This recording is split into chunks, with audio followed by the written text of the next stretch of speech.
పిల్లాన్ని ప్రొటెక్ట్ చేయడం రాదు, నువ్వొక ముగ్గుడివి. నీలాంటి ఓడి కోసం ఇంట్లో వాళ్ళందరినీ ఎదిరించి పెళ్లి చేసుకున్నాను చూడు, నేనొక సన్నాసిదాన్ని. ఏయ్, ఏం మాట్లాడుతున్నావు? ఊరికే గొడవలు ఎందుకు? నేనే ఆ గొడవకు దిగింది. వాళ్ళు ఏది పడితే అది కామెంట్ చేస్తుంటే సైలెంట్ గా ఊరుకుని వచ్చామంటావా? అది కాదు శృతి. ఈరోజు కామెంట్ చేస్తే కామ్గా ఉండమన్నా, రేపొద్దున టచ్ చేస్తే కామ్గా ఉండమంటావు, ఎల్లుండేకంగా రేప్ చేసినా కామ్గా ఉండమంటావేమో. అసలు ఏం మాట్లాడుతున్నావు అర్థమవుతుందా?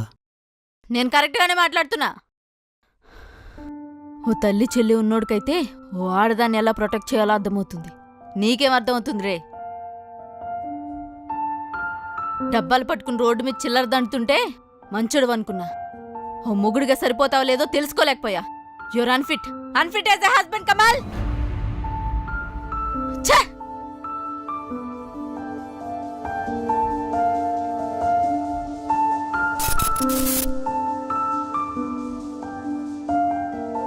అమ్మ రాలేదా నాన్న? కూతురు అల్లుడితో సుఖంగా ఉంటే చూడ్డానికి వచ్చేది. విడిపోతామంటే చూడ్డానికి రమ్మంటావా?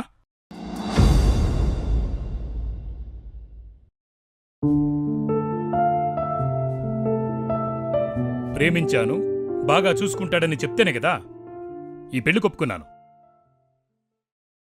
సారీ నాన్న, పొరపాటు పడ్డాను. అయినా 4 నెలల్లో విడిపోదామన్న ఆలోచనేంటమ్మా? ఒక మనిషి గురించి ఏం తెలుస్తుంది 4 నెలల్లో? ఒక మనిషి గురించి తెలుసుకోవడానికి సంవత్సరాలు టైం అవసరం లేదు నాన్న. ఒక సిచ్యువేషన్ చాలు ఆ మనిషి ఎలాంటోడో తెలుసుకోవడానికి. అయినా తనేం చెడ్డోడని చెప్పట్లేదు, మంచోడే. మరీ అంత మంచోడు నాకొద్దు నాన్న. నా మైండ్ సెట్కి సెట్ అవ్వట్లేదు. తను నీకు సెట్ అవ్వడని పెళ్లికి ముందు నీకు తెలీదా? అయినా మేం చూసిన సంబంధం ఏం కాదు కదా. నీకు నచ్చిన సంబంధమే నువ్వు చేసుకున్నావు. 24 గంటలు ఒకే ఇంట్లో కలిసి ఉండేసరికి తన మనస్తత్వం తెలిసిందో లేక తన మీద మోజు తీరిందో నాకు అర్థం కావట్లేదు.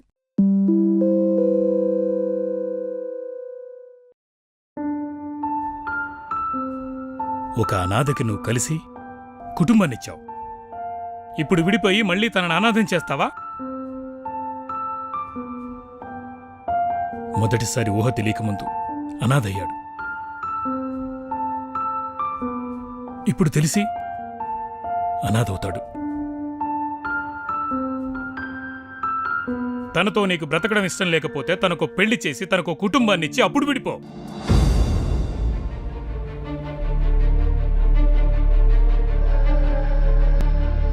నేను పెళ్లి చేయడం ఏంటన్నా?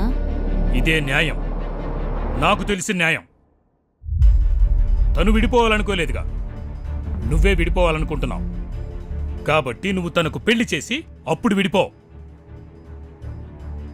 ఏం మాట్లాడుతున్నానన్న మీరు? నిజమే మాట్లాడుతున్నాను. తీర్పు చెప్పమని అడిగారుగా, నా తీర్పు ఇదే. నచ్చకపోతే కోర్టుకు పోండి.